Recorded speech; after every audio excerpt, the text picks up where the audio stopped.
you know, they found or they seem to have found something near to what they are referring to as God particle.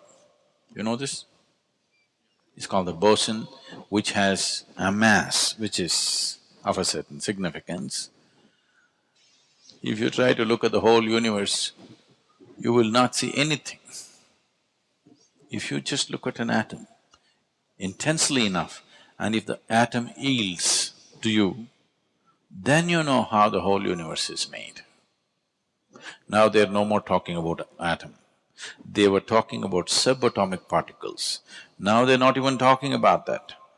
When two subatomic particles collide, not atoms, when two protons collide, something spills out of that, they want to see that.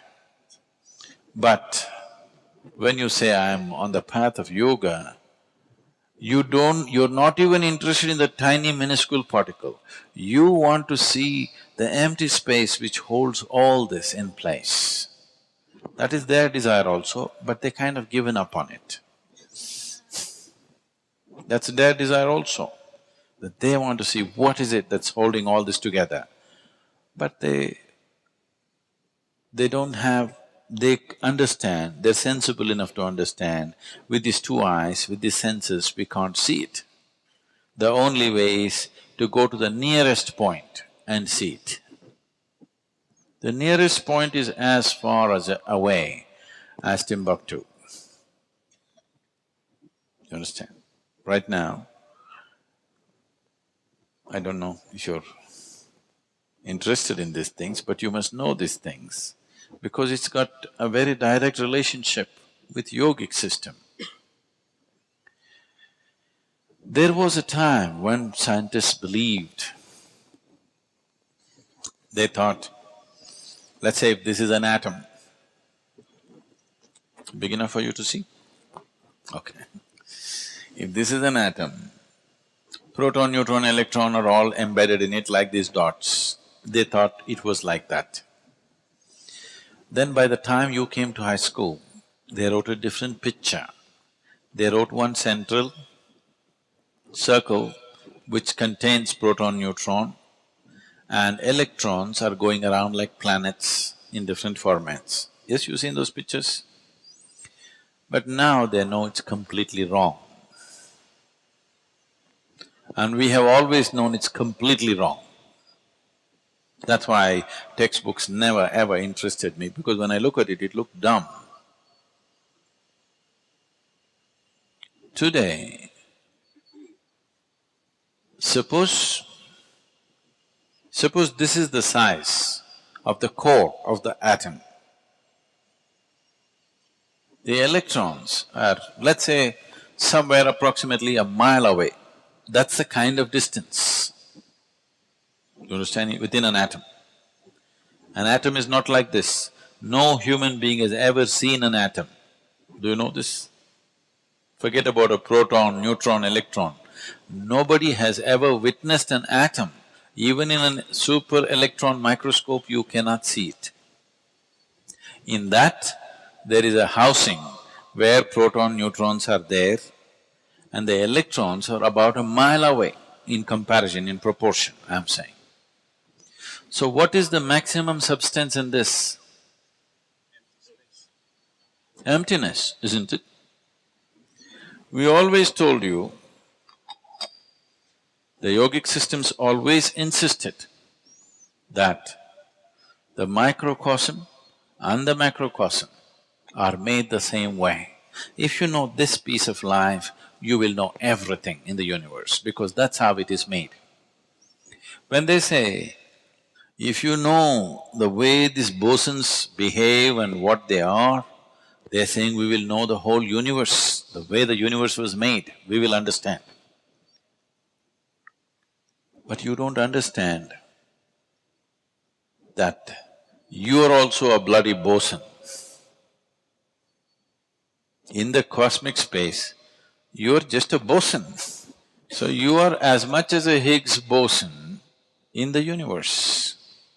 If you observe this, if you pay enough attention to this, you would know everything.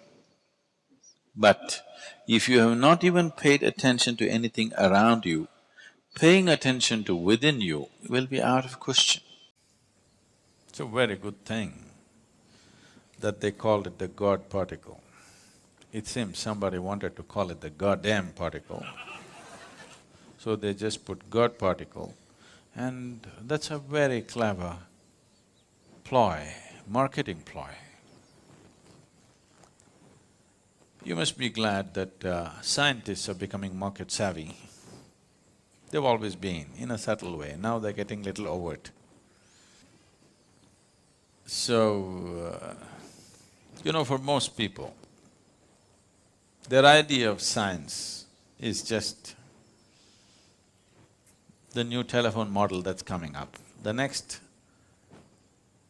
model of iPhone is their idea of science. All these people who never ever were interested in any kind of physics, now talking about particle physics world over, everybody is talking about particle physics. That's an achievement.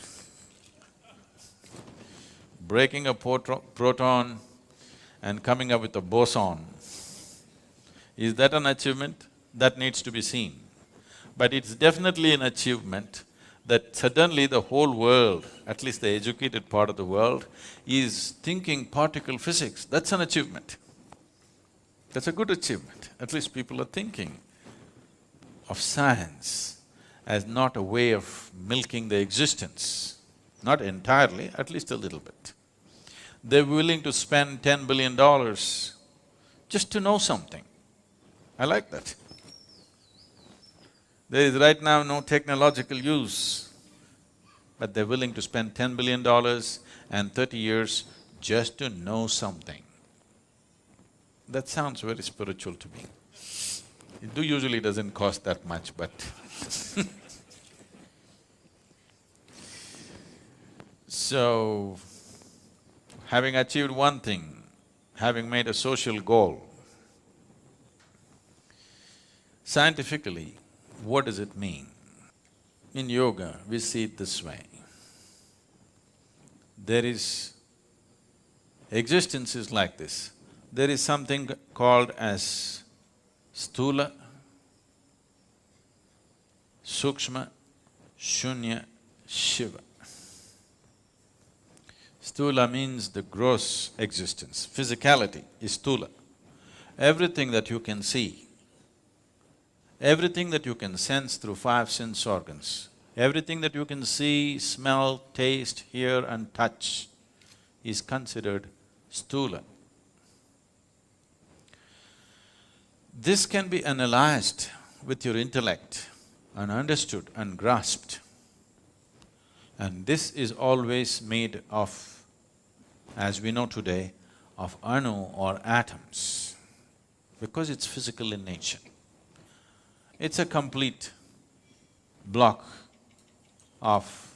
building block of existence is an atom. And if it's made of an atom, once enough number of atoms are there, we can touch it, we can smell it, we can taste it, we can see it if it becomes big enough. Initially in a microscope, after that with our bare eyes, we could see it. But if it goes beyond the perception of the five senses, but still it is physical in nature, we call it sukshma. So when you enter into sukshma, it is still physical, but you are not able to grasp it. Do what you want, you cannot grasp it through five senses, nor can you analyze it through your intellect. That dimension, if you approach it, we call it vishesha jnana or vishesha jnana. That means an extraordinary knowledge. Gyan or jnana means knowledge, vishesha jnana is extraordinary or significant knowledge. So vishesha jnana is referred to as vigyan. The word vigyan is being very loosely used today, but essentially it means this: Those dimensions which cannot be perceived through five senses, if you perceive them, that is Vigyan. So today, science is entering those spaces because never ever is anybody going to see a Higgs boson. They're only going to see its footprint. Even now they only saw the footprint, they did not see a Higgs boson. But because they see the footprint, they believe he is there. Somebody's gone by, they left the footprints, we have not seen the man, but we know it's gone by. We go into the forest, we see the pug marks and we say, okay, there is a tiger. We haven't seen the tiger. In fact, in a tropical forest, it's very difficult to see a tiger. But we will see pug marks here and there. Just like that, they saw the footprint.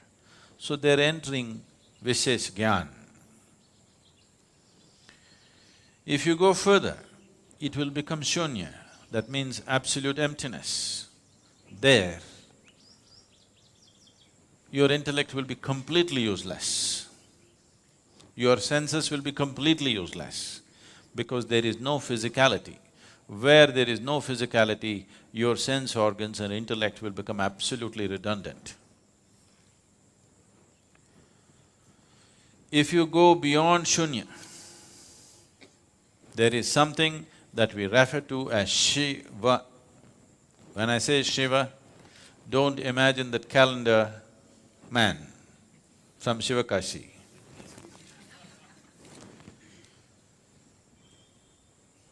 Shiva means that which is not. If you touch that which is not, we have always seen, it is not physical in nature. It is not physical in nature means it does not exist, but it is opaque. How can that be? It is not in the realm of your logical mind.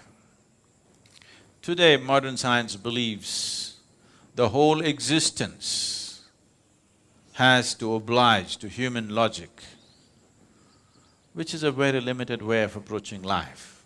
The whole existence will not oblige to human logic.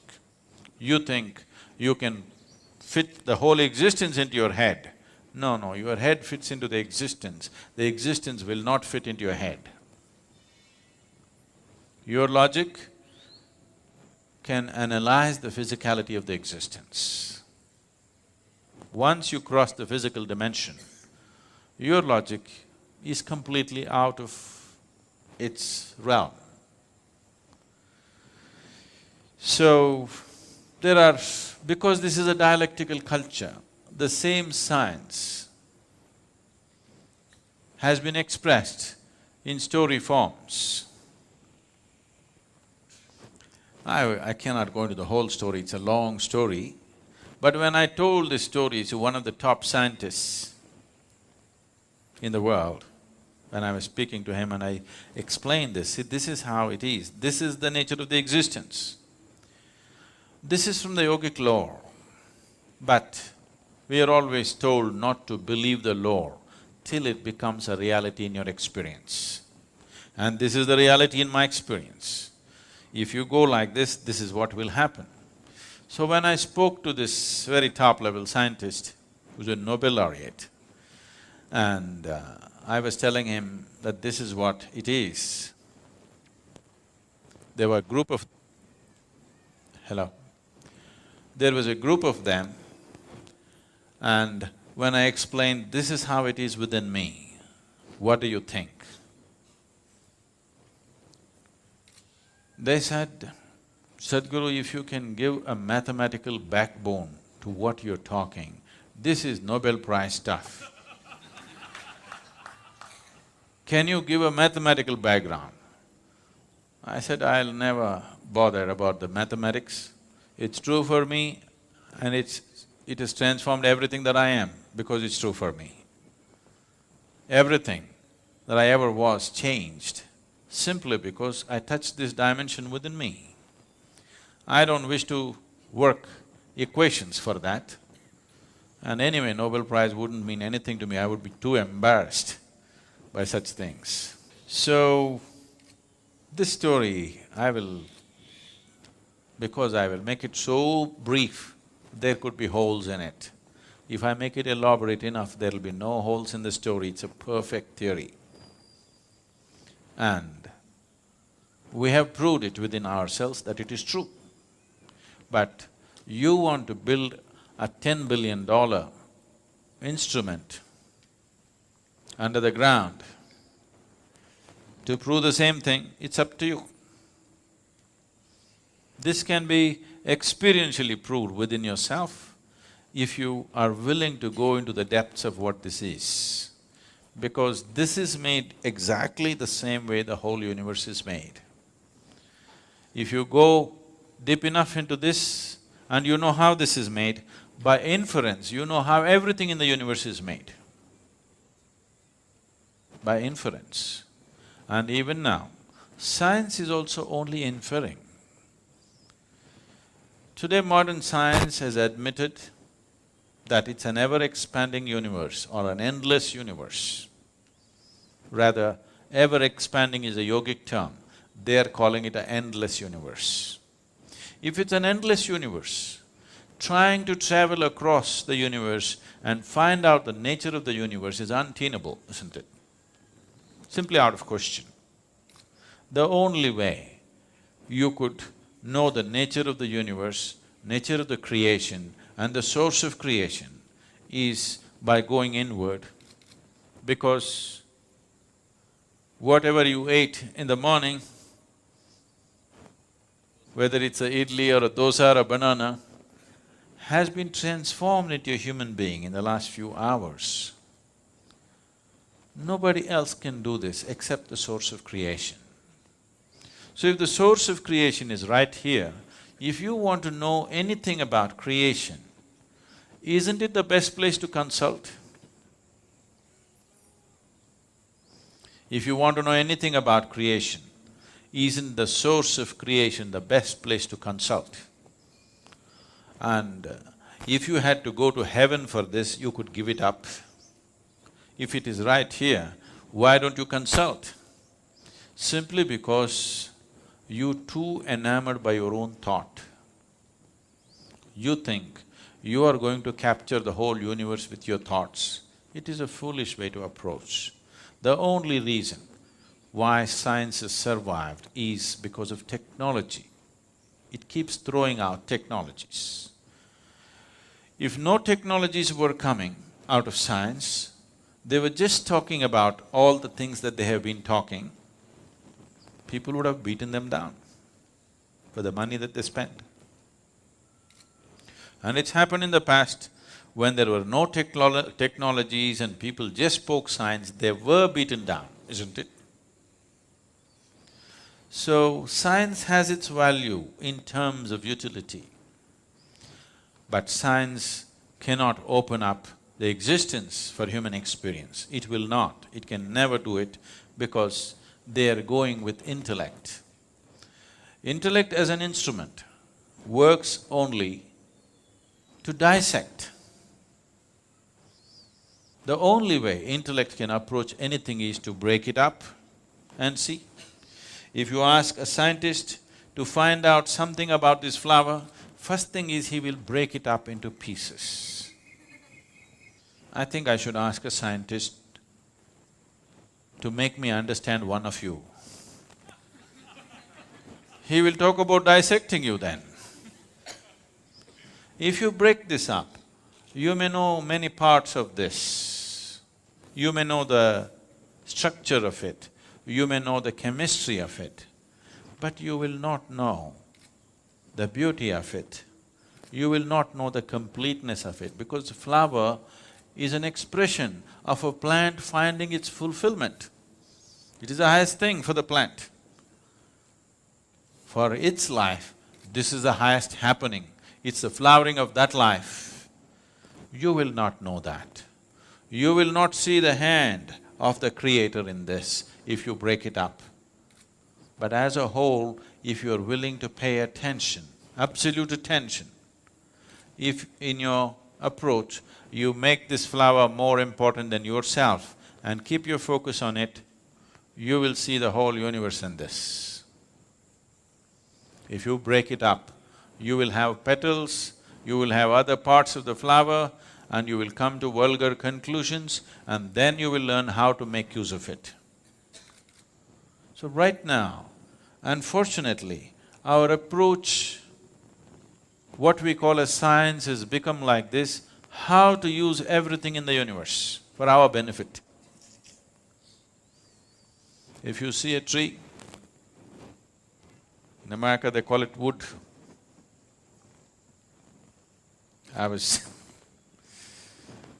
This happened when when I was in college. This happened about 4 years ago when I was in Mysore. For the first time, I conducted a program after many years. And all kinds of people turned up. My teachers from school and college turned up. They wanted to see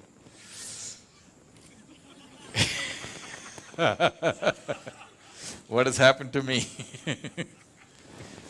So after I spoke there and we had 2-day event, and then my English teacher came and hugged me and she said, "Now I know why you wouldn't let me teach Robert Frost." I said, "Why, ma'am, why would I not let you teach Robert Frost? I like Frost." She said, "No, do you remember, you wouldn't let me teach Frost?" Then I remembered. One day she came and she opened the book and she introduced Robert Frost as a glorious poet, and then she started off, "Woods are lovely, dark and deep." I said, "Stop." I said, "A man who calls a tree a wood, I don't want to listen to him." She said, "No, Robert Frost is a great poet." I said, "I don't care how great he is. A man who calls a tree a wood, I will not listen to him." I didn't let her teach. I didn't let her teach Frost. So after many years, she comes up to me and she says, "Now I know why you wouldn't let." So, if a tiger comes here now, from the mountains I mean, if you come from Sri Lanka, that's different. If a tiger comes down from the mountain, looks at you, he will think, "Wow, dinner." So you look at a tree and you think, "Wood." It's all right for a tiger to do that, because that's all he knows. But it's not all right for you to do that, isn't it? But right now, that is all science has become. Anything we see, how to make use of it. Anything we see, how to make use of it. Even an invisible atom, we won't leave. Even the goddamn boson. Already people are talking about in how many ways it could be used. We could make a boson bomb. Do you understand? If we make a boson bomb, all of you will just vanish. We don't even have to deal with your dead bodies.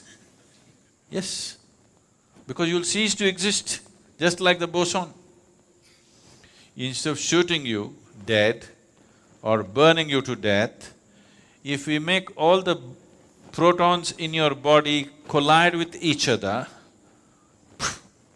you'll just vanish. You want the technology? But they will tell you, no, there could be medical uses to it. We could do this, we could do that. Yes, I know all that. But just the idea, it doesn't matter what, you cannot look at anything without thinking, in what way can I make use of it, is a very crass way to exist. With this level of existence, you will have everything and you will have nothing. This is modern life. People have everything like never before, and they got nothing in their lives. Nothing that you can call of any worth. People who have everything and cannot feel life in any significant way, when they die or when the moment of death comes, they will see that they spent these whatever number of years without living a moment, because what can I get is a sure way not to live, because From what you get, you can only make a living. It's only by what you give that you make a life. So giving does not mean money or something else or something else. It is just that this moment if you look at this tree, how totally you can give yourself to this tree, that is how intensely you know life. If you sit here and calculate, what can I get out of this tree, you will completely miss life. Completely. Life will evade you.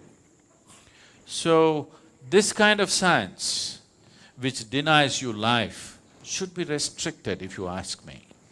I know I'm going to be hugely unpopular because somebody is going to Twitter and say, Sadhguru says science should be curtailed.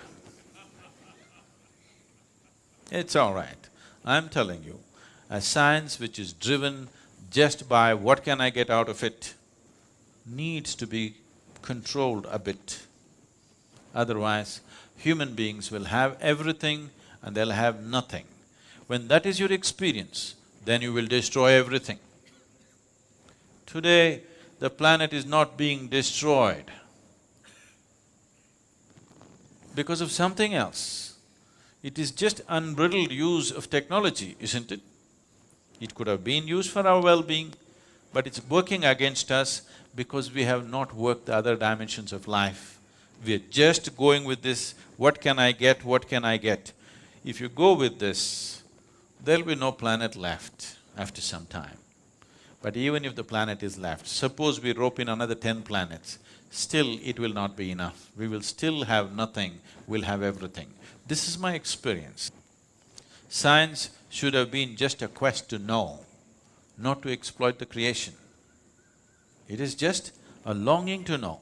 Human longing to know wants to find expression in every possible way. Physical sciences is one of the ways, perfectly fine.